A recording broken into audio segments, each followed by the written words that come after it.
বলে স্বাগত জানাচ্ছি। আজকেও একাধিক প্রশাসনিক পদক্ষেপ, যার ফলে বহু মানুষের বহুদিনের জিজ্ঞাসা সংশয় সেগুলো মিটে যাবে বলে আমার বিশ্বাস। এবং সরকারি যে জায়গাগুলোতে রাজনৈতিক ইন্টারফেয়ারেন্স ছিল, যেটা বারবার করে গত প্রায় ১.৫ দশক ধরে মানুষকে বিব্রত করেছে, সেই জায়গাগুলো রাজনৈতিক কবল মুক্ত হলো। এ বিষয়গুলো সবই রাখবো। তবে আজকে একটা ব্যতিক্রমী ছবি, যেটা গত ১.৫ দশকে দেখতে পাওয়া যায়নি, সেই ছবিটা সারা রাজ্যের মানুষ দেখলেন। সেটা হচ্ছে আজকে কল্যাণীতে যে প্রশাসনিক সভা ছিল, সেই সভাতে আমন্ত্রণ পেয়েছিলেন বিরোধী দলের সাংসদ বিধায়করা, যারা ওই প্রশাসনিক টেরিটরিতে পড়েন। তাদের মধ্যে যারা বিরোধী রাজনীতি করেন কিন্তু জনমানুষের প্রতিনিধি, মানুষ তাদেরকে ভোট দিয়েছেন, তারাও আজকে আমন্ত্রিত ছিলেন এবং তারা বলার সুযোগ পেয়েছেন। আজকে কাকলি ঘোষ দস্তিদারের সঙ্গে, অর্থাৎ তৃণমূলের একজন সাংসদের সঙ্গে, আমরা আরও ৩ বিধায়ককে দেখতে পেলাম প্রশাসনিক সভায়। আসুন আপনাদেরকে একদম প্রথম দেখাই। কাকলি ঘোষ দস্তিদার কয়েকদিন আগেই তার নিজের জেলা সভাপতির পদ থেকে তিনি অব্যাহতি নিয়েছেন, ইস্তফা দিয়েছেন। আজ শুভেন্দু অধিকারীর, রাজ্যের মুখ্যমন্ত্রীর প্রশাসনিক সভায় গেছেন তিনি। কি বলেছেন তিনি ক্যামেরার সামনে একবার দ্রুত একবার শোনাই আপনাদের। প্রশাসনিক বৈঠকে চিরকালই আমরা আসি।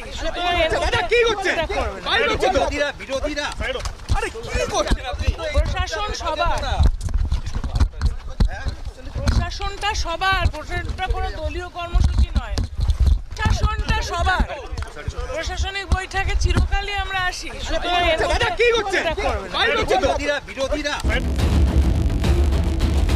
শুভেন্দু অধিকারী কি বলেছেন এই বিষয়ে শুনি। মিটিং খুব ফ্রুটফুল হচ্ছে। আমরা এত ডাক পাইনি 5 বছর।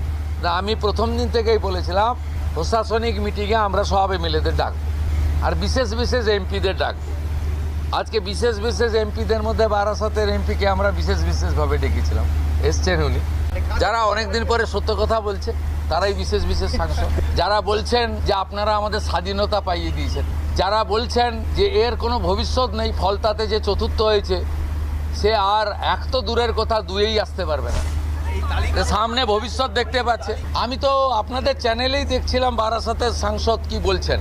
তারপরে সরকারকে বললাম যে ওনাকে ডাকুন, উনি নিশ্চয়ই কোঅপারেশন করতে চান।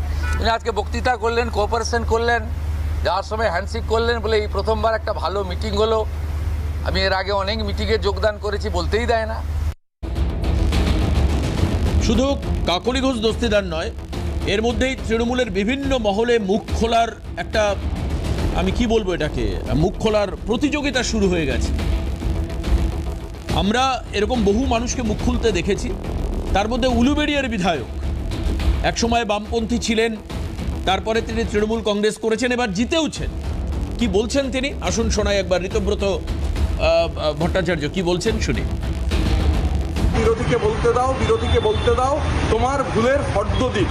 বিরোধীকে বলতে না দেওয়া হলে বিরোধী ভুলের ফর্দ, সরকারের যদি কোনো ভুল থাকে সেটা বলবে কি করে? শুভেন্দু অধিকারীর নেতৃত্বাধীন সরকার, শুভেন্দু অধিকারী রাজ্যের মাননীয় মুখ্যমন্ত্রী, তিনি এই যে উদ্যোগ নিয়েছেন আমি মনে করি পজিটিভ উদ্যোগ। আমার মনে হয় পার্টির উচিত আমাদের সমস্ত বিধায়কদের পারমিশন দেওয়া, এই ধরনের যে সরকারি প্রশাসনিক মিটিং হবে এই মিটিংগুলোতে যোগদান করা। এলাকার উন্নয়নের প্রশ্নে সরকারকে বাদ দিয়ে কোনো অবস্থায় হচ্ছে কোনো বিধায়ক তার এলাকা উন্নয়নের প্রশ্নে এগোতে পারবেন না। 15 বছরের ধারাবাহিকতা শুভেন্দু অধিকারী ব্রেক করেছেন।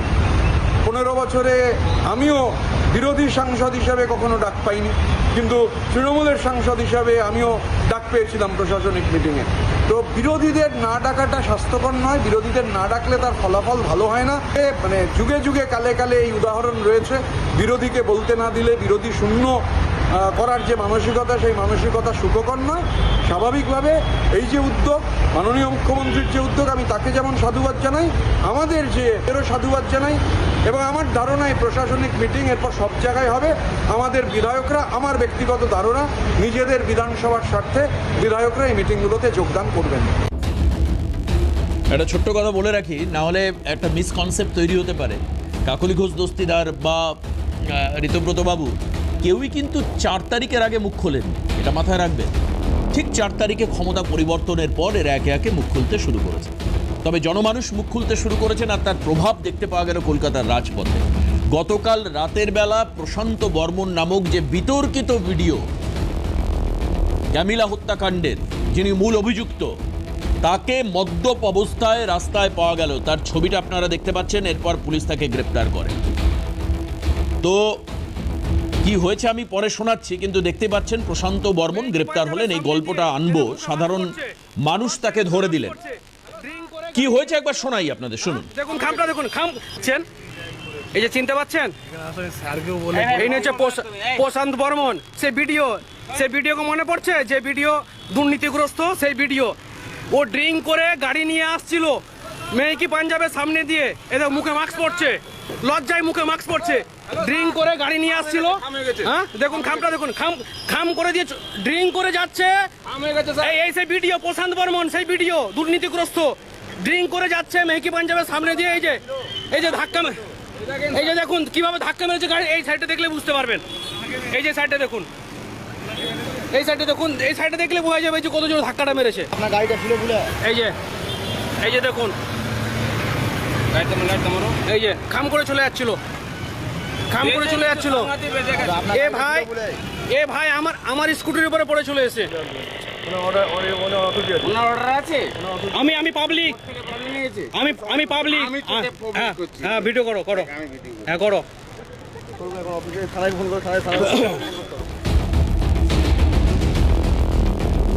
আপনারা অনেক রকম কথা শোনেন টিভিতে, বহু নেতার কথা আপনারা মাথা নিচু করে শোনেন, মানেন, হাততালি দেন, কিন্তু 4 তারিখের ভোটের রেজাল্ট বলে দিয়েছে যে শেষ কথা বলে সেই পাবলিক।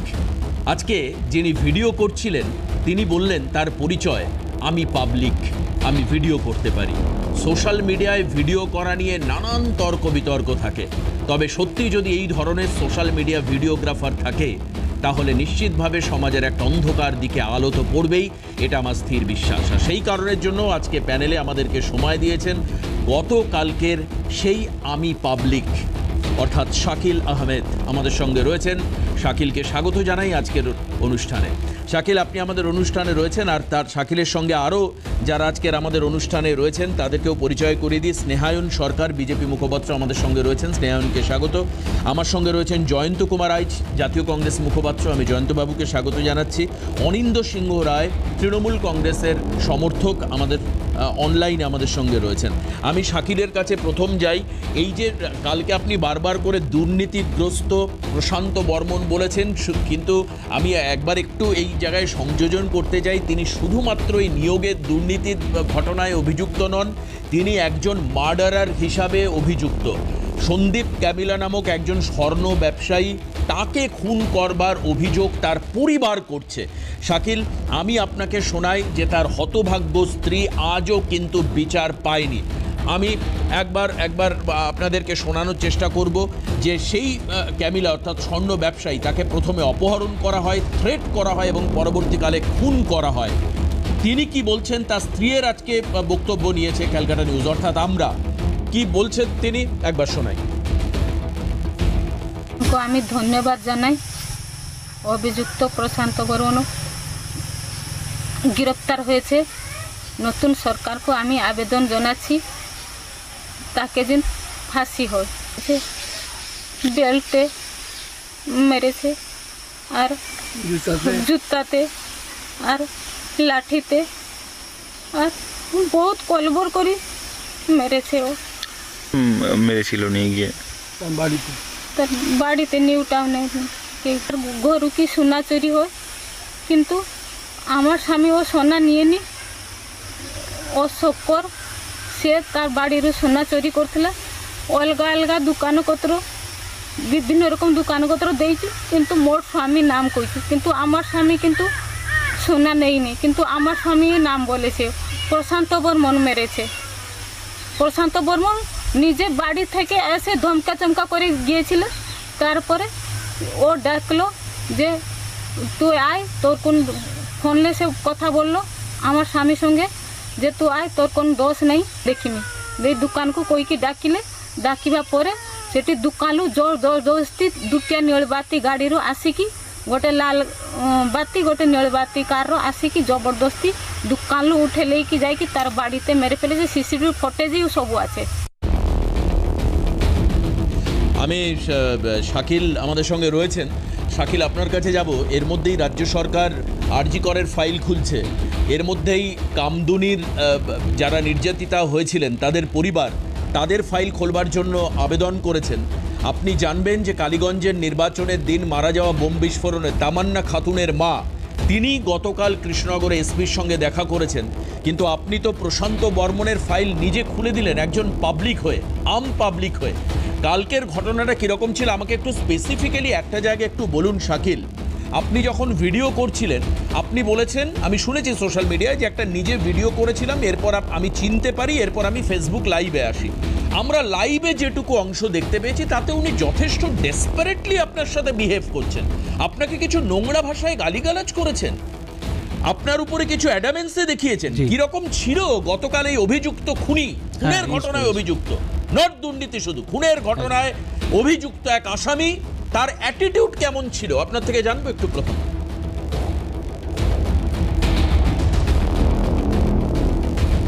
একদমই একদমই প্রথমে আপনি ফাইল খোলার ঘটনা যখন বললেন তখন আমি আরও একটা ফাইল অ্যাড করতে চাই।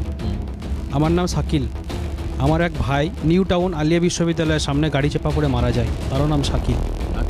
ওই ভাইয়ের ফাইল আমি খোলানোর জন্য মুখ্যমন্ত্রীর দরবারে পৌঁছাবো, আমি খোলা চিঠি লিখব, আমি আপামর জনসাধারণের আশীর্বাদ চাইব, তাদের আমি সহযোগিতা চাইব, এবং আমি আরও একটা আপনাদের যতগুলো ফাইল বলেন তার সাথে একটা ফাইল অ্যাড করব যে আমার নামেই নাম, আমার এক ভাই মুর্শিদাবাদ বাড়ি, আলিয়া বিশ্ববিদ্যালয়ের ভূগোল বিভাগের মেধাবী ছাত্র, সে ওখানে দুর্ঘটনায় মারা যান, যেটা আমরা খুন বলে মনে করি, যেটা বিগত সরকার দুর্ঘটনা বলে চালিয়েছে।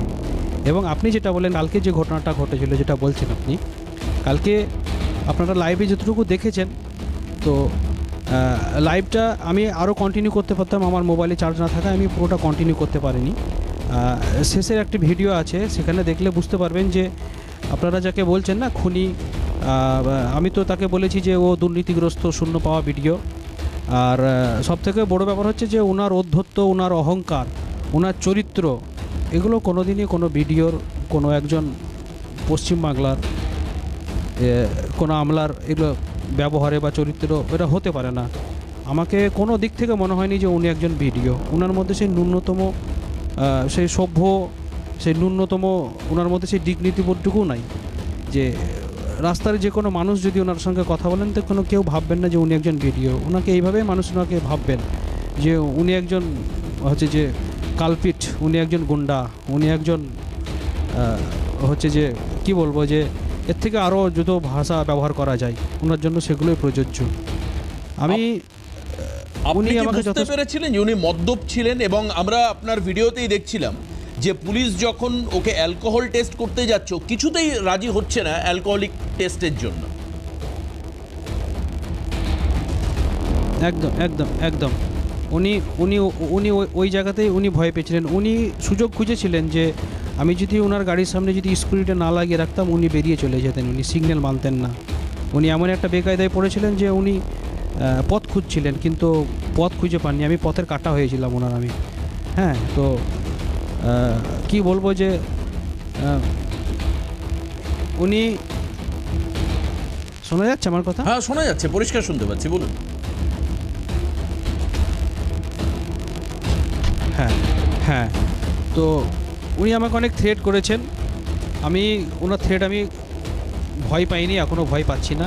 কারণ আমি যখন স্কুটির উপরে বসেছিলাম এবং হঠাৎ করে ধাক্কা খেয়ে যে ভাইটি আমার স্কুটির উপরে পড়ে এবং আমি একটুখানি স্কুটি থেকে মানে বাঁ দিকে কাত হয়ে যাই, তারপরেই যে ভাই আমার উপরে পড়ে ওই ভাইয়ের সঙ্গে আরও একজন ছিল, মানে ওরা অ্যাকচুয়ালি দুজন ছিল। তো পাশ থেকে সেই দাদাটা আমাকে বলে উঠলো, দাদা ধরো, ছেড়ে দিও না। তো তখনই আমি তৎক্ষণাৎ স্কুটি স্টার্ট করে আমি ছুটে যাই আমি, এবং ওই মেহকি পাঞ্জাবের ওই ফ্রন্ট থেকে আপনার সিগন্যালের ডিস্টেন্স খুব জোর ওই 60-70 মিটার মতো হবে। তো আমি একটা টান মারি স্কুটিতে, টেনে একদম সামনে গিয়ে দাঁড়াই। ওখানে একটা হালকার উপরে একটা বাম আছে রাস্তাতে, তারপরে সিগন্যাল। ঠিক উনি বামের ওখানে দাঁড়ান, আমি বামের ওটা ক্রস করে গিয়ে আমি স্কুটিটা লাগাই। এবং উনি সুযোগ খুঁজেছিলেন, উনি পেরিয়ে যাওয়ার সুযোগ খুঁজেছিলেন। কিন্তু আমার সব থেকে খারাপ লাগলো যে একজন ভিডিও, তার মুখের ভাষা, তার অঙ্গিভঙ্গি, তার দৃষ্টিভঙ্গি, তার হচ্ছে যে চোখ মুখের তার যে মুভমেন্ট খুব বাজে লেগেছে। আচ্ছা শাকিল, কালকে উনি ফোন বার করে কাউকে একটা ফোন করবার চেষ্টা করছিলেন, মানে ওনার যে অধ্যত্ত, মানে মনে হচ্ছিল যে ওই সময় উনি কাউকে একটা ফোন করে, আমার মনে হচ্ছে উনি কাকে ফোন করার চেষ্টা করছিলেন। হ্যাঁ, উনি অ্যাকচুয়ালি উনি আগে উনি এরকম চমকিয়েছেন না সবাইকে, উনি তো ধমকানি আর চমকানি দিয়েছেন আগে, তো সেই ধমকানি চমকানি ওনার অভ্যাসে দাঁড়িয়ে গেছে, বুঝতে পেরেছেন? উনি ভুলে গেছেন যে উনি যে ছাতার তলায় থাকতেন, সেই ছাতার আসলে ওই যে ইয়েটা থাকে না, রডটা থাকে না, রডটাই ভেঙে গেছে। উনি হয়তো কিছুক্ষণের জন্য ভুলে গেছিলেন, কারণ মদ বা ড্রিঙ্ক যাই হোক ওনাকে কিছুক্ষণের জন্য হয়তো ভুলিয়ে রেখেছিল, উনি হয়তো সেটা মনে করতে পারছিলেন না, তো সে কারণেই তিনি এগুলো করছিলেন, চমকানি। আচ্ছা একটা কথা আমি আপনাকে সেই কথাটা জিজ্ঞেস করে আমি আপনাকে হয়তো, আমি যদি আপনার সময় থাকে আপনি সময় দেবেন, না হলে আপনি অফ করবেন। আমি জাস্ট একটা জায়গায় জিজ্ঞেস করছি, আপনি ওই ভিডিওতেই বলছেন, যখন আপনি সোশ্যাল মিডিয়ায় লাইভ করছেন, আপনি বলছেন যে ওই সমস্ত দিন শেষ হয়ে গেছে এবং এখন কিন্তু ওই দাদাগিরির দিন শেষ। আপনি কোট আনকোট এরকম একটা কথা বলেছেন যে সময় পরিবর্তন হয়েছে, এখন দাদাগিরির দিন শেষ। আপনি এই যে সাহস পেলেন একজনকে একটা স্কুটি দিয়ে, একটা 4 চাকার এই থার মানে হাই স্পিড গাড়ি, সেটাকে আটকালেন এবং পুলিশকে ডাকলেন, আপনি সাহসটা মানে পেলেন কি করে? এটাকে আপনি গত সরকার থাকলে পেতেন এই সাহস? আমি ওই কথাটা আমি কেন বলেছিলাম যে ওই দিন শেষ হয়ে গেছে, আগামী দিনেও বিগত দিনেও কিছু কিছু বিষয় নিয়ে সোশ্যাল মিডিয়া, ফেসবুক এখন সবাই করে, আমি ফেসবুক দীর্ঘদিন থেকেই করি, বিভিন্ন সময় বিভিন্ন তথ্য তুলে ধরার চেষ্টা করি, অনেক সময় অনেক ক্ষেত্রে হয়তো কারো এগেনস্টে যাই, অনেক সময় চমকানি ধমকানি খেয়েছি, অনেক সময় এমনও হয়েছে যে প্রশাসনিক দিক দিয়ে একটা বড় ভারী একটা অংশ আমার দিকে নেমে আসছে, ধেয়ে আসছে, এরকম আমি সময় কাটিয়েছি। তো আমার মনে হলো যে না, একদিক থেকে মানুষ একটু মনে হাওয়া পেয়েছে, বুকে সাহস পেয়েছে, সেই জন্যই বলেছিলাম যে ওই বিগত দিনের মতো ওই দাদাগিরির দিন বা সেই দিন আর নেই। এখন মানুষ খোলা বাতাসে খোলা আকাশে ঘুরতে পারবে, বসতে পারবে, কথা বলতে পারবে, স্বাধীনতা থাকবে, সেই কারণেই বলেছি। মমতা বন্দ্যোপাধ্যায়ের পুলিশ দীর্ঘদিন ধরে যেটা করতে পারেনি, কোর্টের নির্দেশে ওনার ভিডিও শিফট যায় আর কি। আপনি জানেন হয়তো যে বারাসত আদালতে ওনার জামিন হয়েছিল, পরবর্তীকালে হাইকোর্টে সেটা আবার নামঞ্জুর হয়ে যায়, অর্থাৎ হিসাব মতো ওনাকে এখন জেলে থাকা উচিত। এখন সেই ব্যক্তিকে আপনি গতকাল কার্যত ধরেই দিলেন বলা যেতে পারে। তো আপনার কি মনে হচ্ছে এবার যে ও সঠিক শাস্তি পাবে প্রশান্ত বর্মন, যার এগেনস্টে খুন দুর্নীতির অভিযোগ রয়েছে?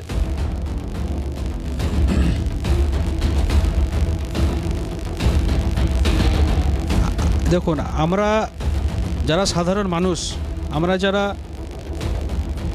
যারা সাধারণ মানুষ এবং আমরা যারা একদম সবার সাথে মানে মিলেমিশে চলি, ভালো মন্দ সুখ দুঃখে, যারা সব কিছুতে হয়তো মানে রাজনৈতিক দিক দিয়ে মেশাই না, গুলাই না, তো আমরা সাধারণত সবসময় এটাই চাইবো যে এর ন্যায্য বিচার হওয়া খুবই দরকার আছে। বেশ অনেক ধন্যবাদ আপনাকে শাকিল আহমেদ আমাদের সঙ্গে ছিলেন গতকাল। আমি এই ইস্যুতে অবশ্যই রাখবো আলোচনায়। আমাদের যারা প্যানেল গেস্ট রয়েছেন তাদের কাছে আসবো, স্নেহায়ন, জয়ন্ত এবং অনিন্দদ অনেকক্ষণ ধরে অপেক্ষা করছেন, আমি আসবো তাদের কাছে, কিন্তু এখন এই মুহূর্তে একটা বিরতি নিচ্ছি। হ্যাঁ শাকিল, বলুন আপনি কিছু বলবেন বলছেন? আমি একটু বলে নি। হ্যাঁ একটু ছোট করে বলুন, আমি বিরতি একটু। হ্যাঁ বলছি, আমি এটাই বলছিলাম যে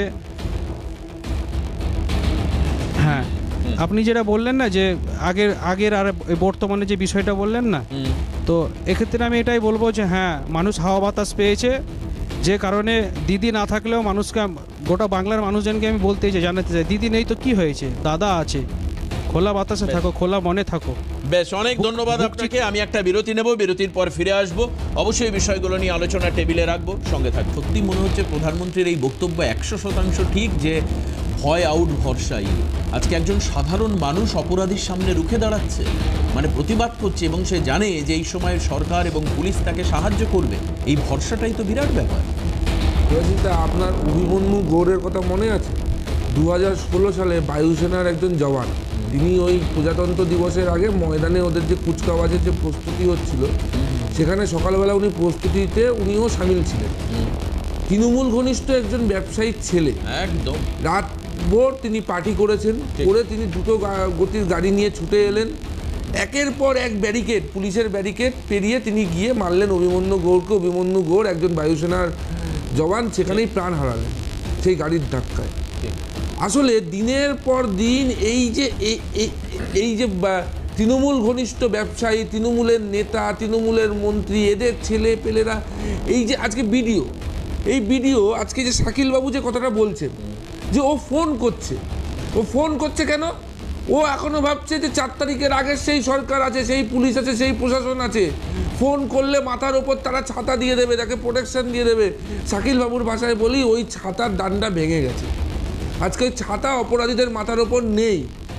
আজকে সাধারণ মানুষ একজন অপরাধীকে টানতে টানতে নিয়ে গিয়ে পুলিশের হাতে তুলে দিতে পারছে এবং পুলিশও তার বিরুদ্ধে ব্যবস্থা নিচ্ছে।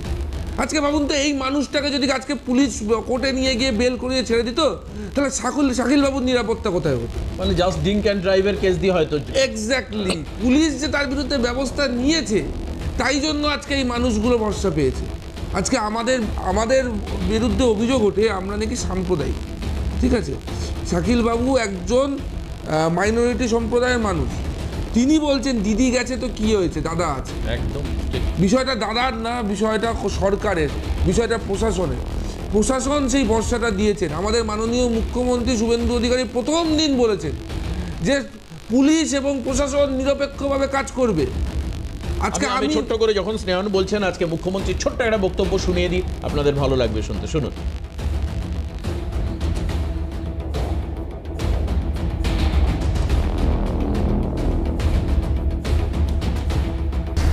আমরা মূলত যেটা জোর দিয়েছি, শর্ট টার্মে নির্বাচিত এমএলএদের সঙ্গে প্রশাসনের সমন্বয়। একটা নতুন ব্যবস্থা চালু হয়েছে, যেখানে শাসকের আইন নয়, আইনের শাসন। নতুন একটা বিশ্বের সর্ববৃহৎ রাজনৈতিক। অনিন্দদা, আপনার কাছে যাই। অনিন্দদা, এই যে আইনের শাসনটা চালাতে গিয়ে বারবার করে মুখ থুবড়ে পড়েছে গত সরকার, একের পর এক অভিযোগ। উনি ওনার নিজের ভাইয়ের কথা বলছিলেন, আজকে স্নেহায়ন অভিমন্যু গৌড়ের কথা বলছেন। সত্যি আপনি দেখুন যে কত মানুষের চোখের জল। আজকে কামদুনির নির্যাতিতার পরিবার বলছে যে মেয়েটাকে পা ছিঁড়ে হত্যা করা হয়েছিল ধর্ষণ করে, কলেজ ফেরত ছাত্রীকে। যে মূল অভিযুক্ত পিপি বদল করে করে করে করে তার আইনের দফারফা হয়ে গেছে, তার শাসন পায়নি, বিচার পায়নি। আরজি করের নির্যাতিতা বিচার পায়নি, হাঁসখালির নির্যাতিতা বিচার পায়নি। আজকে তামান্নার মা, তিনি বলছেন, তামান্নার মায়ের কথা আপনি জানেন, তিনি বলছেন যে দাওয়ায় বসে থাকি, সামনে দিয়ে যারা মেয়েকে বোম মেরে হত্যা করেছে তারা সামনে থেকে ঘুরে বেড়াচ্ছে, তাদেরকে পুলিশ ধরেনি। দফারফা করে দিয়েছিলেন আইনের শাসনকে। এখন মোটামুটি রিপেন্টেন্স হয়, অভিব্যক্তিতে বোঝা মানে অনুভব করেন যে কি সর্বনাশ করেছেন তৃণমূল কংগ্রেসের নেত্রী এবং তার অন্যান্য মানে যারা ছিলেন তার সঙ্গে। দেবাশিস, নতুন একটা সরকার এসছে, সামান্য কয়েকদিন হয়েছে, এখনো অবধি মন্ত্রিসভাও গঠন, পুরোপুরি মন্ত্রিসভা গঠন হয়ে ওঠেনি। সরকার যদি ভালো কাজ করে নিঃসন্দেহে তাকে সাধুবাদ জানাবো। সরকার যদি কাজ ঠিক মতো না করে নিঃসন্দেহে তার সমালোচনা করব। তবে এটাও দেখতে হবে মানে কণ্ঠরোধ হচ্ছে কিনা, সেটা বুঝতে হবে। দাঁড়ান, আপনি ওই অন্যদিকে ঘোরাবেন না অনিন্দদা। আপনি আমাকে পরিষ্কার বলুন যে এই 15 দিন 16 দিন আপনি সরকারকে দেখছেন, আগের সরকারের সঙ্গে এই সরকারের কি পার্থক্য খুঁজে পাচ্ছেন? আর আগের সরকারের যে মেরুদণ্ডটা ভেঙে গেছিল, স্পন্ডেলাইসিস হয়েছিল, তারপর ভেঙেও গেল, স্লিপ ডিস্ক হলো, এটা কি করে হলো বা কি কেন হয়েছিল, তার জন্য মেন দায়ী কাকে মনে হয় আপনার? আগে সেটা বলুন। দেবাশিস, আমি কোনো কথা ঘোরাচ্ছি না, আপনিও কথাটা ঘোরাবেন না। 2011 সালে মমতা বন্দ্যোপাধ্যায় শপথ নেওয়ার পর 15 দিন কি হয়েছিল আপনার মনে আছে? আপনার মেমোরি খুব শার্প, আমি জানি, আমি আপনার ব্যক্তিগতভাবে চিনি, আপনি খুব শার্প মেমোরির লোক। প্রথম যখন সরকারে এসেছিল মমতা বন্দ্যোপাধ্যায়, যে জনগণের যে আশীর্বাদ নিয়ে সরকার গঠন করেছিল, তার প্রথম কদিন বিভিন্ন লোক তাকে সমর্থন জানিয়েছিলেন, সরকার যেন আরো ভালো কাজ করে। মমতা বন্দ্যোপাধ্যায় করেওছে, কিছু হয়তো ত্রুটি ছিল, সেটা পরবর্তীকালে হয়েছে। এই সরকারে 15 দিনে যে আপনি সার্টিফিকেটটা দিয়ে দিচ্ছেন সেটা আপনার ব্যক্তিগত ব্যাপার। আমার কাছে সরকার তো নির্বাচিত হয়েছে 5 বছরের জন্য, আপনি 15 বছরে 5 বছরের সার্টিফিকেট দিয়ে দেওয়াটা কি যুক্তিযুক্ত রইল? এক কথা আমি শুধু আমি বুঝতে পারছি না যে আমি আপনাকে শুধু একটা কথা বলি যে 15 বছরে যে দুর্নীতির যে জায়গাটা ছিল, যেভাবে মানুষের মানে আইনের শাসনকে গলা টিপে খুন করা হয়েছিল, দেখুন 15 বছরের সঙ্গে 15 দিন তো কম্পেয়ার করা যায় না, সেটা অনিন্দ্যবাবু আপনিও জানেন, আমিও জানি। না না না, গত 15 দিনে কি মানে ওনার 2011 সালে প্রথম 15 দিন, তার সঙ্গে আজকে প্রথম 15 দিন, আপনি বলুন না যেভাবে দুর্নীতিগ্রস্তদের টেনে বার করা হচ্ছে গর্ত থেকে, এই যে দুর্নীতি বাড়লো কি করে, আপনি আমাকে সেটা বলুন। কি করে দিনের পর দিন আইনের শাসন পেতে গিয়ে মানুষকে শুধু ভাবতে হয়েছে যে বিচার ব্যবস্থা বলে আর কিছু নেই। আচ্ছা, বিচার ব্যবস্থা বলে কিছু নেই, তার মানে আপনি কোর্টকে একটা বলছেন, কোর্টের বিচার ঠিকঠাক হয় না? ছিল না, না না না না, মমতা বন্দ্যোপাধ্যায়ের সময়ে বিচার ব্যবস্থার সামনে আজকে কামদুনিতে খুন হলো, ধর্ষণ হলো মেয়েটা, 2013 সালের ঘটনা। এরপরে তার অপরাধীদের নিম্ন আদালত ফাঁসি দিল, তারপর সেই ফাঁসি পোস্টপন্ড হয়ে গেল কি করে, অনিন্দ্য আপনিও জানেন। আমি বলি বলা একটু সুযোগ পাই। কান্দুনিতে নিম্ন আদালত, কান্দুনি কথাটা বলেনি, তারপর আরজিকরটা আসবো, একটু ইন্টারাপ্ট করবেন, একটু বলতে সুযোগ দেবেন, বাইরে আছি তো। ছোট করে বলুন দাদা, বিরতির সময় হয়ে গেছে, ছোট করে। ঠিক আছে। কান্দুনিতে নিম্ন আদালত ফাঁসি অর্ডার দিয়েছিলেন, তারপর তারা হাইকোর্টে গেছিলেন, হাইকোর্ট যে রায় দিয়েছে তার এগেইনস্টে এই রাজ্য সরকার সুপ্রিম কোর্টে গেছিলেন। দ্বিতীয় কথা, এই আরজিকর কবার পিপি চেঞ্জ করেছিল রাজ্য সরকার? আমি বলি আরজিকর নিয়ে যে কথাটা বলছেন না দেবাশিস, আচ্ছা দেবাশিস, আপনার কি সিবিআই এর প্রতি ভরসা আছে নাকি রাজ্য সরকার সিবিআই চালাচ্ছে, কোনটা? আমার দেখুন, সিবিআই কি করলো, আমি তো সিবিআই এরও প্রতিনিধি নই, আমি কেন্দ্রেরও প্রতিনিধি নই, আমি রাজ্যেরও প্রতিনিধি নই। আমি না না না একটা মিনিট, আমি যখন দেখি অনিন্দ্যদা যখন দেখি যে ব্রজ গয়ালির বাড়ির সামনে পুলিশ পিকেট, আর যে মেয়েটাকে পার্টি জড়িয়ে মেরে দেওয়া হলো পুড়িয়ে জ্যান্ত, তার বাড়ির সামনে পুলিশ পিকেট নেই। আমি যখন দেখি যে কামদুনির যে মূল অভিযুক্ত তাদের বাড়ির সামনে রাজ্য পুলিশ খাকি বর্দি পরে পাহারা দিচ্ছে, আর যে মেয়েটি মারা গেল তার বাড়ির সামনে পুলিশ পিকেট নেই, পুলিশ তাদেরকে তাড়া করে বেড়াচ্ছে, এই ছবিগুলো যখন দেখতাম, এই ছবিগুলো প্রমাণ করতো যে আইনকে কিভাবে। দেবাশিস, এই ছবিটা আপনি নিশ্চয়ই দেখেছেন, আপনার নাম এবং আপনার টাইটেল দেবাশিস চক্রবর্তী বলে, যে থানার যে অফিসারকে পাথর মেরে চোখটা নষ্ট করে দেওয়া হয়েছিল, সেই লোকটার পেছনে একটা কথাও যখন বিরোধী দলের নেতা বলেনি, তখন কি আপনি প্রতিবাদটা করেছিলেন? হ্যাঁ, বিরোধী দলের নেতা হিসেবে দেবাশিস চক্রবর্তী চোখটা নষ্ট করে দিল, বিজেপির মিছিল থেকে পাথর ছুঁড়ে প্রিন্সেপ ঘাটের সামনে, এটা অন্যায়। আচ্ছা, হরিমোহন ঘোষ কলেজে তাপস চৌধুরী নামক একজন পুলিশি সাব ইন্সপেক্টরকে গুলি করে মারা হয়েছিল, চট্টোপাধ্যায়কে গুলি করে মারলো, করেছিল একদম হরিমোহন কলেজের সামনে। তার মানে ছাত্র সংঘর্ষ, একজন পুলিশ অফিসার, কলকাতা পুলিশের অফিসার গুলি করে মেরে ফেলা হলো। যাক, আমি একটা বিরতি নিয়ে এরকম প্রচুর উদাহরণ আসবে, কিন্তু আমার মনে হয় যে সেদিন যখন ওই পাক সার্কাসের ঘটনার পর অনিন্দ্যদা পুলিশ মন্ত্রী দাঁড়িয়ে বলছিলেন, আমাকে বিশ্বাস করে মার্জনা করবেন, হয়তো একটু কড়া কথা বলা হচ্ছে, যখন পুলিশ মন্ত্রী বলছিলেন যে আমি হচ্ছে রাজ্যের পুলিশ মন্ত্রী, স্বরাষ্ট্রমন্ত্রী, আমার সময় পুলিশকে আমি ফ্রি হ্যান্ড দিলাম, পুলিশের উপরে হাত উঠবে আর আমি মেনে নেব, এটা হবে না, আমার চেয়ে ভয়াবহ কেউ হবে না, এই ছবির সঙ্গে আমি কম্পেয়ার করছিলাম কোথায় বলুন তো?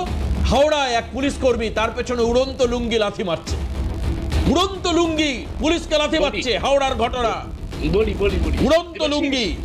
আপনি মনে হয় ভুলেননি দাদা, সেই দিনের পর রাজ্যের তদানীন্তন স্বরাষ্ট্রমন্ত্রী, পুলিশ মন্ত্রী কি কোনো বক্তব্য রেখেছিলেন? কোনো বক্তব্য রেখেছিলেন? একজন নেতাকে দেখলে আমার কষ্ট হয়, জয়প্রকাশ মজুমদার, আরে ভদ্রলোক বেরিয়েছিলেন তো, উনি তো দুষ্কৃতী নয়, ওখানে আরেক লুঙ্গির লাথিতে উনি জঙ্গলের মধ্যে কচু বনে ঢুকে গেলেন। কিছু বলেছিলেন? কেউ প্রতিবাদ করেছিলেন? আপনাকে অ্যানসারটা দিচ্ছি তো। শাসনকে প্রতিষ্ঠা করার মূল দায়িত্ব থাকে হচ্ছে পুলিশের উপরে, কারণ পুলিশ হচ্ছে আমাদের এই রাজ্যের অভ্যন্তরীণ আইন শৃঙ্খলা তার রক্ষা করার মূল দায়িত্ব। কিন্তু আপনি যখন দেখেন যে শান্তনু সিনহা বিশ্বাস, যার সঙ্গে জয় কামদারের সংযোগ, তার পেছনে মুখ্যমন্ত্রীর আশীর্বাদী হাত, কান্দিতে রাজপ্রাসাদ, এই সমস্ত দেখে কি মনে হয়? মানে সেই দিন এবং আজ দিন, সেদিনও আপনারা বিরোধীতে ছিলেন, আজও আপনি বিরোধীর আসনেই রয়েছেন, বা আপনাদের দুজন বিধায়ক আছেন, বিধানসভাতে তার রিপ্রেজেন্টেশন আছে, হিসাব মতো রাজ্যে একটা বিরোধী আসনেই আপনাদের রয়েছে, মানে সরকার বিরোধী। সেখানে দাঁড়িয়ে এই যে আজকে যে প্রশান্ত বর্মনের ঘটনা, বা এই যে প্রশাসনিক সভায় বিরোধীদের ডাকার যে ঘটনা, এই সবগুলো নিয়ে আপনার প্রতিক্রিয়া? দেবাশিস দা ঠিকই বলেছেন। আমি শাকিল ভাইয়ের শেষের কথাটা দিয়ে শুরু করব। উনি শেষ করলেন যে দিদি নেই তো কি হয়েছে, দাদা রয়েছে। তার মানে সেন্টিমেন্টটা এখন মানুষের এরকম পর্যায়ে চলে গেছে, যেটা আমরা কংগ্রেসের বিরোধীরা আগেও বলেছি, এখনও বলছি, ভবিষ্যতে বলতে হবে কিনা সেটা সময় বলবে, যে যাহাই জোড়া ফুল তাহাই পদ্ম ফুল। দিদি নেই, দাদা আছে, মানে দিদির পরিপূরক দাদা রয়েছে। মানে দিদি যে ধরনের ভরসা দিয়ে 2011 সালে একটা বিপুল ম্যান্ডেট নিয়ে ক্ষমতায় এসেছিলেন, অবশ্যই জাতীয় কংগ্রেসের সাহায্য ছাড়া সেই ক্ষমতায় উনি আসতে পারতেন না। আপনাকে একটু মনে করিয়ে দিই জয়ন্তদা, প্রতিটি সরকারি পদক্ষেপের মধ্যে আমরা বেশ কিছুর প্রতিক্রিয়া অধীর রঞ্জন চৌধুরীর থেকে পেয়েছি, প্রত্যেকটাতে উনি সমর্থন জানিয়েছেন। তার মধ্যে বেআইনি নির্মাণ, আমি শুধু এইটুকু ইনক্লুড করে দিই, বেআইনি নির্মাণ ভাঙাকে সর্বতোভাবে সমর্থন জানিয়েছেন অধীর চৌধুরী। আপনি ওর বলুন। হ্যাঁ, আমার কথার মাঝপথে আপনি থামিয়ে দিলেন। জাস্ট ইনক্লুড করে না না, সেটা ঠিক আছে, ওটা একটা আলাদা অ্যাসপেক্ট। অধীর রঞ্জন চৌধুরী আমাদের জাতীয় কংগ্রেসের প্রবীণ নেতা, ওনার বক্তব্যটা একটা আলাদা অ্যাসপেক্ট। আমি যেই অ্যাসপেক্টে কথা বলছি সেটা আমি শেষ করতে চাইছি। সেটা হচ্ছে যে 2011 সালে জাতীয় কংগ্রেসের সাহায্য নিয়ে এই তৃণমূল কংগ্রেস যখন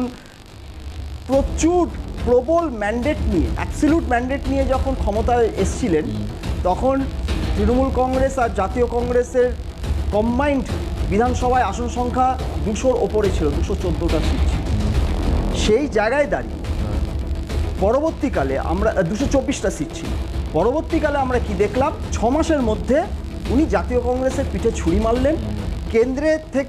কেন্দ্র সরকার থেকে উনি ওনার মিনিস্টারদের পুল আউট করে নিলেন, এবং তার পরিপূরক হিসেবে আমাদেরকেও বাধ্য করলেন যাতে আমরা রাজ্য সরকার থেকে বেরিয়ে যাই। কারণ উনি এই বিরোধী পরিষদটাকে তখনই কিন্তু মারতে সচেষ্ট হলেন, কারণ উনি জানতেন যে জাতীয় কংগ্রেস, ওনার যে ওনার চিন্তাভাবনাটাই ছিল যে প্রথম 6 মাস আমি পারফর্ম করব। প্রথম 6 মাস উনি পারফর্ম করেছেন। তার মধ্যে একটা বড় পারফরমেন্স হচ্ছে রাইটার্স বিল্ডিং থেকে উনি নবান্নতে শিফট করে গেলেন, গঙ্গার পূর্ব পাড় থেকে পশ্চিম পাড়ে চলে গেলেন। কিন্তু আপনি বলছেন যে প্রথম 6 মাস পারফরমেন্স করেছে, উনি তো প্রথম 6 মাসের মধ্যে একটা অন্যতম বৃহৎ দুর্নীতিতে জড়িয়ে পড়েন, যেটা হচ্ছে ত্রিফলা দুর্নীতি। প্রথম 6 মাসের মধ্যে ত্রিফলা দুর্নীতি তো জড়িয়েছিল কলকাতা কর্পোরেশনের তৎকালীন মেয়র হচ্ছেন শোভন চট্টোপাধ্যায়, যিনি আবার বিজেপি ঘুরে বর্তমানে আবার তৃণমূলে ফিরলেন। তৃণমূলে ফিরে উনি আবার এনকেডি এর এখন চেয়ারম্যানও হয়েছিলেন। কিন্তু সেই ছোট লালবাড়ির দখল ওনারা নিয়েছিলেন 2010 সালে। তার মানে এই দুর্নীতিটা কিন্তু 2010 সাল থেকে চলছিল। যদি আপনি দেখেন, যদি এটাকে দুর্নীতি বলেন, ত্রিফলা দুর্নীতি বা নীল আলো সাদা আলো যে রং করা, বা আপনার সেই ওই এলইডি দিয়ে ওই ত্রিফলাগুলোকে জড়িয়ে রাখা, এগুলো তো কর্পোরেশনের দুর্নীতি। কর্পোরেশনের দুর্নীতি মানে ছোট লালবাড়ির দুর্নীতি, বড় লালবাড়ির দুর্নীতির মধ্যে একটা ফারাক থাকবেই, সবসময় একটা ফারাক থাকবে। তো বড় লালবাড়ির দুর্নীতিটা থেকে উনি নজরটা ঘোরাবার জন্য গঙ্গার পশ্চিম পাড়ে চলে গেলেন, বললেন যে রাইটার্স বিল্ডিং রেনোভেশন হবে, আমি চলে আসবো। রেনোভেট হয়ে যাওয়ার পর 15 বছরে সে রেনোভেশন কমপ্লিট হলো না, অজানা কারণে। কেন হলো না জানি না, কিন্তু তখন থেকে উনি সচেষ্ট ছিলেন যে বিরোধী পরিসরকে কিভাবে ধাক্কা মারবেন, কিভাবে বিরোধীদের কণ্ঠরোধ করবেন। তার জন্য 2016 সালে, এবং আমার মনে হয় যে জয়ন্তবাবু আপনাদের দলকে যেভাবে ভেঙে টুকরো, এক্স্যাক্টলি আমি সেই পয়েন্টটাতেই আসলাম, যেটা আপনি ঢুকলেন। আমার নেক্সট পয়েন্ট ছিল সেটা 2016 সাল অনওয়ার্ডস আমরা তখন প্রধান বিরোধী দল, জয়ী বিধায়ক 44 জন এমএলএ রাজ্যের বিধানসভায় আমরা প্রধান বিরোধী দল। আব্দুল মান্নান আমাদের বিরোধী দলনেতা, একজন সংখ্যালঘু মুখ। সেই অবস্থায় উনি এই শুভেন্দু অধিকারীকে নিয়োজিত করলেন মুর্শিদাবাদ এবং মালদায় জেলায়। এই শুভেন্দু অধিকারীকে উনি নিয়োজিত করলেন যে কিভাবে কংগ্রেসের বিধায়কদেরকে ভেঙ্গে দুমড়ে মুচড়ে তাদেরকে কিভাবে মামলা দিয়ে, মানুষ ভূঁইয়াকে কিভাবে নেওয়া হয়েছিল? না, কিন্তু আমার মনে হয় তাকে মামলা দিয়ে তাকে নিয়ে নেওয়া হয়েছিল। রবীন্দ্রনাথ চট্টোপাধ্যায় মিথ্যা মামলা দিয়ে তাকে নিয়ে নেওয়া হয়েছিল। আপনি যে কথাগুলো বলছেন তার মধ্যে তথ্যগত কোনো ত্রুটি নেই। মানস ভূঁইয়া পরিবর্তনের অন্যতম মুখ। 2011 সালের কথা যে জয়ন্ত বললেন, মানস ভূঁইয়া দায়িত্ব পেলেন, মন্ত্রিত্ব পেলেন, খুব সম্ভবত আমার যদি ভুল না হয়, স্মৃতি যদি ধ্বংস না হয়, এর পরবর্তীকালে মেদিনীপুরে একটা খুনের মামলা তার সামনে তুলে আনা হলো এবং তাকে সরিয়ে দেওয়া। মানে সবচেয়ে উল্লেখযোগ্য বিষয়, আজ মানস ভূঁইয়াও কিন্তু মুখ খুলছেন। ঋতব্রত বন্দ্যোপাধ্যায় যেরকম মুখ খুলছেন, যেরকম কাকরি ঘোষ দস্তিদার মুখ খুলছেন, যেরকম ভাবে আরো অনেক বিধায়ক বলছেন, সেইভাবে কিন্তু আজ মানস ভূঁইয়া। কারণ দিদি মনে করতেন যে এই পশ্চিমবাংলায় উনি একজন পোস্ট, একটাই পোস্ট, বাকি সব ল্যাম্প পোস্ট এবং তার প্রত্যেকটা বাল্ব কাটা, কোনো ল্যাম্প পোস্টের আলো জ্বলে না। সেটা ওনার দলের অভ্যন্তরীণে এবং দলের বাইরে বিভিন্ন দলের মধ্যে। এবার একটা তার জন্য উনি বিরোধীদেরকে কোনোদিন সুযোগ দেননি। তার জন্য ওনাকে ঝালদা পুরসভার মতন একটা 12 আসনের ছোট্ট পুরসভা, সেই পুরসভাটাকে দখল নেবার জন্য তপন কান্দুকে নির্মমভাবে ওনাকে হত্যা করাতে হলো। তারপরে তাহেরপুর বামফ্রন্টের দখলে ছিল একটা ছোট্ট পুরসভা নদিয়া জেলার, সেই পুরসভাটাকেও পর্যন্ত ওনাকে দখলে নিতে হলো, কারণ উনি বিরোধী পরিসরে কাউকে কোনো আওয়াজকে উনি মাথা তুলতে দেবেন না। কিন্তু আজকে তাহলে এই ঘটনার পর আপনি কেন তাহলে বলছেন আজকে যখন প্রশাসনিক সবাই ডাক পাচ্ছেন, এবং আমার মনে হয় যে আপনাদের যারা বিধায়ক রয়েছেন তাদের এলাকায় যখন শুভেন্দু অধিকারী যাবেন সরকার পক্ষের প্রশাসনিক সভা করতে, তারাও ডাক পাবে। কিন্তু আপনি দাদার দিদি একই মুখ তাহলে একদম শুরুই করেছেন। কারণ আমি বললাম যে দিদি প্রথম 6 মাস যে পারফরমেন্সটা দেখিয়েছিলেন, তারপরে ওনার যে আসল রূপটা বেরিয়ে এসেছিল, দাদার যে প্রথম 6 মাস পর তারপরে যে তার রূপটা কি বেরোবে সেটা কিন্তু আমরা এখন জানি না। কিন্তু তবে আমি আরেকটা জিনিস ছোট্ট 30 সেকেন্ড নেব। আমরা দেশের পার্লামেন্টকে আর বিধানসভায় মানে অ্যাসেম্বলিকে আমরা বলি এপিটম অফ ডেমোক্রেসি, একদম ঠিক সেরকমই আমরা এই পার্লামেন্টকে আর অ্যাসেম্বলিকে আমরা বলি সিট অফ অপোজিশন। কারণ এখানে বিরোধী কণ্ঠস্বরকে যদি রুদ্ধ করে দেওয়া হয়, অ্যাসেম্বলি বিলংস টু অপোজিশন এবং parliament also belongs to opposition. সেখানে যদি বিরোধী পরিসরে বিরোধী বিধায়ক, বিরোধী সাংসদ, তাহলে সেটা সবথেকে অন্যায়, যেটা জয়ন্ত আমি বুঝলাম। কিন্তু আপনারা বিজেপির শুভেন্দু অধিকারীকে সমর্থন না করলেও আপনারা মুখ্যমন্ত্রী শুভেন্দু অধিকারীকে তো সমর্থন করতেই পারেন। আমরা প্রশাসক হিসেবে মুখ্যমন্ত্রী শুভেন্দু অধিকারীকে সমর্থন করব যতক্ষণ ভাবে উনি একজন দক্ষ প্রশাসক হিসেবে ওনার প্রশাসনিক কার্যক্ষমতা উনি প্রমাণ করবেন এবং ওনার সেই প্রশাসনিক ভাবমূর্তি থেকে উনি বিচ্যুত হবেন না। একদম তাই। বাংলার জনগণের জন্য উনি প্রশাসনিক দায়ভার উনি স্বচ্ছ ভাবমূর্তি থাকলে জয়ন্তদা আমরা কেন সমর্থন করব? স্বচ্ছ ভাবমূর্তি থাকলে সবাই সমর্থন করে। আজকে স্নেহায়নের মুখের হাসিটা আরো চওড়া হবে যখন এই ছোট্ট একটা এক্সাম্পল দেব, যেটা বহু মানুষের কাঙ্ক্ষিত ছিল। সেটা হচ্ছে আজকে নিয়োগ সংক্রান্ত নীতি বদল হলো। এসএসসি এবং পিএসসির ক্ষেত্রে কোনো রাজনৈতিক মানে যারা নিয়োগকর্তা থাকবেন তার মধ্যে কোনো রাজনৈতিক ব্যক্তির অন্তর্ভুক্তি থাকবেন, আজকে এই কথা ঘোষণা করেছে সরকার। আপনি ভাবতে পারছেন কোনো রাজনৈতিক, আমরা গতবার কি দেখেছি মধ্যশিক্ষা পর্ষদের প্রধান হিসাবে ওই ওনার নাম কি যিনি গ্রেপ্তার, মানিক ভট্টাচার্য দীর্ঘদিন জেলে থাকলেন। উনি একই সঙ্গে মধ্যশিক্ষা পর্ষদের সভাপতি, আবার অন্যদিকে তিনি বিধায়ক। কি করে সম্ভব? দিনের পর দিন থেকেছেন এইভাবে। কিন্তু সেখানকার বদল হয়েছে। কিন্তু আমি বিরতির পর ফিরে এসে একটা ছবি দেখাবো যেটা খুব ইন্টারেস্টিং। আমি কিছুক্ষণ আগে আমার প্রডিউসার সোমদত্তার সঙ্গে কথা বলছিলাম, ও আমাকে উনি বললেন যে দাদা হোল্ডিং সেন্টারের জায়গাটা একটু ধরতে। গতকাল মালদা এবং মুর্শিদাবাদে হোল্ডিং সেন্টার তৈরি হওয়ার পর আজকে আমরা যেটা দেখতে পেলাম যে সীমান্ত বরাবর অনুপ্রবেশকারী যারা তারা ফিরে যাচ্ছে বাংলাদেশে। সেই অনুপ্রবেশকারী বারবার করে কংগ্রেস, সিপিএম, তৃণমূল কংগ্রেস বারবার করে বিজেপির কাছে প্রশ্ন করেছিল, আতশ কাজ দিয়ে খোঁজার চেষ্টা করছিল অনুপ্রবেশকারী কোথায়, রোহিঙ্গা কোথায়, অনুপ্রবেশকারী বাংলাদেশি কোথায়। আজ আমি সীমান্তের ছবি দেখাবো। সময় কথা বলে, ছোট্ট বিরতির পর ফিরে এসে দেখাবো সেই ছবি। সঙ্গে থাকুন। হল্লা বউল কোড স্পন্সর্ড বাই সব চাষের সঠিক সুরক্ষা, ট্রাস্কো অর্গানিকে অগ্রণী। ফ্লেক্সি স্ট্রং মানে চিরদিন স্ট্রং। ব্যাটারি পাল্টানোর সমস্যা? কিনুন রিচার্জেবল হিয়ারিং এইড, ব্র্যান্ডেড কানের মেশিনের একমাত্র চয়েস শ্রবণী। কন্ট্যাক্ট 9830074043।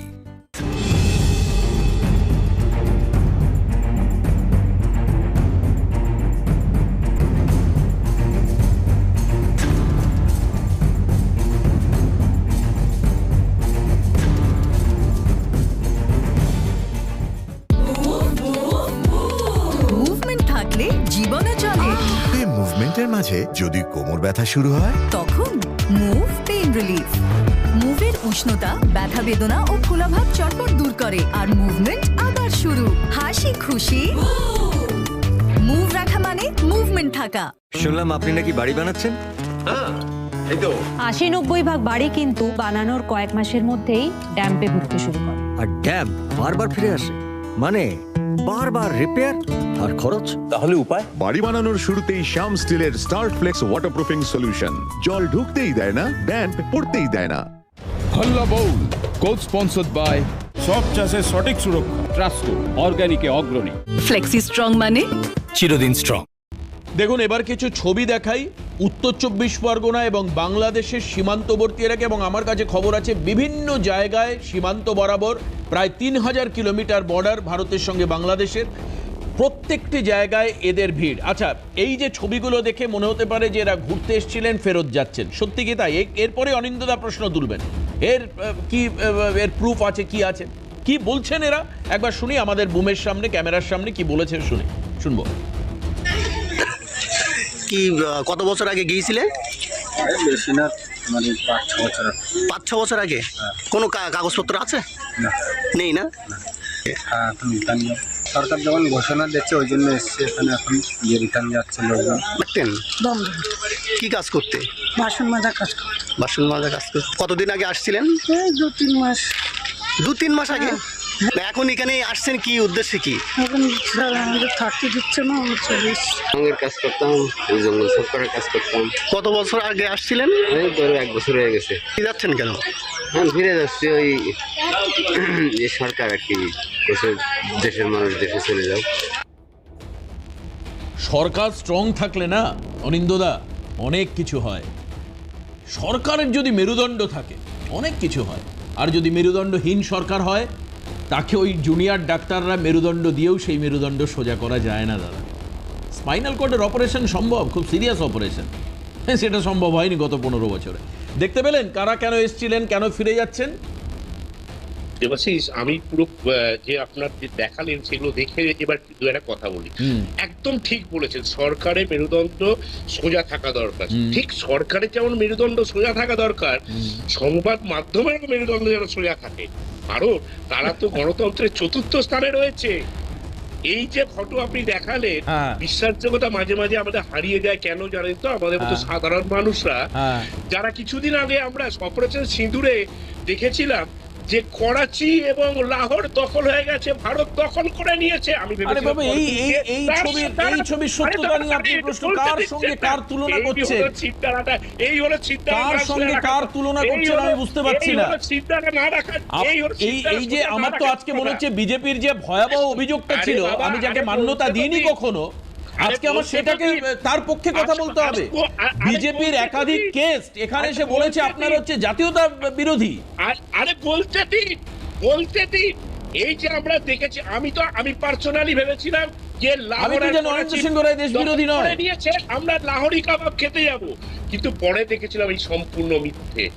আমরা চাই সংবাদ মাধ্যম সত্যিটা দেখা, আর আমরা চাই যদি কোনো এখানকে অনুপ্রবেশ আসে তাদেরকে চিহ্নিতকরণ করে তাদেরকে যেন বিতাড়িত করে। তা বলে এই নয় সোনালী বিবিকে বিতাড়িত করে দেওয়া মতন আরো যেন বিতাড়িত হয়। আজকে সোনালী বিবির নাম সংবাদ মাধ্যম নিতে চায়নি। অনেক সংবাদ মাধ্যম, আমি আপনাদের কথা বলছি না, অনেক সংবাদ মাধ্যম ওটাকে বাইপাস করে চলে গেছে। আপনিও চাইছেন যে সোনালী বিবির মতো যাতে তাকে ডিপোর্ট না করা হয়, আর আমিও চাইবো যে লাভলি খাতুনের মতো মহিলাকে যাতে ইনপুট না করা হয়। আপনি তো সেটা বলতে পারবেন না। আমি তো নিঃসন্দেহে বলছি, আমি বলতে পারছি, আমিও বলছি। আপনি উদ্ভ্রান্ত হবেন না, চুলটা আঁচড়ে ঠিকঠাক করে বসলে আমি আবার পরে আসবো। আজকে সমস্যা হচ্ছে, আজকে সংবাদ মাধ্যম প্রশাসনের, ভারতীয় জনতা পার্টি দলের না, প্রশাসনের কোনো একটি পদক্ষেপের প্রশংসা করলে অনিন্দ দ্বারা সংবাদ মাধ্যমের মেরুদণ্ড নিয়ে প্রশ্ন করছে। আমি বলছি ৪ তারিখের আগে সংবাদ মাধ্যমের মেরুদণ্ড এত শক্তিশালী ছিল, এই পশ্চিমবাংলার, এই বাংলার একটি স্বনামধন্য বেসরকারি চ্যানেল, ঠিক আছে, সেই চ্যানেল হেড, সে প্রায় সময় মুখ্যমন্ত্রীর আশেপাশে ঘুরে বেড়াতে দেখা যেত।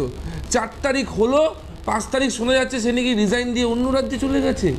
কি অবস্থা! একটা বেসরকারি চ্যানেল, তার চ্যানেল হেড সে পর্যন্ত আজকে রিজাইন দিতে হচ্ছে সরকার পরিবর্তন হওয়াতে। মানে এত এত নিরপেক্ষতা ছিল, মানে এত তার মেরুদণ্ড সোজা ছিল, মানে কোন মানে আমি বলছি রিক্সা স্ট্যান্ড, অটো স্ট্যান্ড, টোটো স্ট্যান্ড আমাদের এখন দেখতে হচ্ছে সেখানে কি হচ্ছে। সেইখান থেকে শুরু করে ইন্ডিয়ান মেডিকেল অ্যাসোসিয়েশন, মানে খবরের চ্যানেল, খবরের পেপার, সব কিছুতে এই যে রাজনৈতিক হস্তক্ষেপ আজকে যখন একটার পর একটা উঠছে, তখন অনিন্দ্যতাদের এই যে হঠাৎ করে মেরুদণ্ডের কথা মনে পড়ে যাচ্ছে। আজকে আমি একটা কথা, সিম্পল কথা বলছি, আজকে এই যে পুলিশ এবং প্রশাসন, ঠিক আছে, আজকে মানে আমাদের কংগ্রেসের যিনি দাদা আছেন উনিও একটা প্রশ্ন করলেন যে প্রথম 6 মাস মমতা ব্যানার্জি কি কাজ করেছিল। অনিন্দ্যতাও বললো প্রথম 6 মাসের সাথে আপনি তুলনা করুন। আমার এখনো মনে আছে দাদা, প্রথম 6 মাসের মধ্যে না এই মুখ্যমন্ত্রী, মানে তৎকালীন মুখ্যমন্ত্রী মমতা ব্যানার্জি ভবানীপুর থানা থেকে গুন্ডাদের ছাড়িয়ে এনেছিলেন। আর আমি আপনাকে একটা এক্সাম্পল দিই, আমাদের অনেক কর্মী, আমাদের অনেক কার্যকর্তা 4 তারিখ রাতে বা 5 তারিখ সকালবেলা আবেগতাড়িত হয়ে হয়তো কোনো বেআইনি কাজ করে ফেলেছেন। এরকম প্রচুর বিজেপি কার্যকর্তা এই 4 তারিখের পর পুলিশের হাতে অ্যারেস্ট হয়েছে। গিয়ে থানায় থানায় খবর নিয়ে আসুন। এটাই আজকের পুলিশ, এটাই আজকের প্রশাসন। কাউকে ছাড় দেওয়া হবে না, কোনো রাজনৈতিক রং দেখা হবে না, একদম যে দুষ্কর্ম করবে তাকে ধরা হবে। একদম। আমি এই বিষয়ে রাজ্যের মুখ্যমন্ত্রী শুভেন্দু অধিকারী এই অনুপ্রবেশকারী বা ইনফিলট্রেশন যে হয়েছে সেই বিষয়ে এখন ক্ষমতা আসার পর কি বলছেন আমরা আসুন শুনি। নয়, প্রেজেন্ট অ্যাক্টই রয়েছে এবং আমরা বলে দিয়েছি যে বাংলাদেশের অবৈধ অনুপ্রবেশকারী তাদেরকে কোর্টে পাঠানোর কোনো দরকার নেই, আইনে নেই। সরাসরি পুলিশ নেবে এবং বিএসএফের হাতে হ্যান্ডওভার করবে। বিএসএফের যা ভারত সরকার বাংলাদেশ সরকারের সঙ্গে আছে এগ্রিমেন্ট, ওতে বাংলাদেশি প্রুফ করে হ্যান্ডওভার করে দেবে।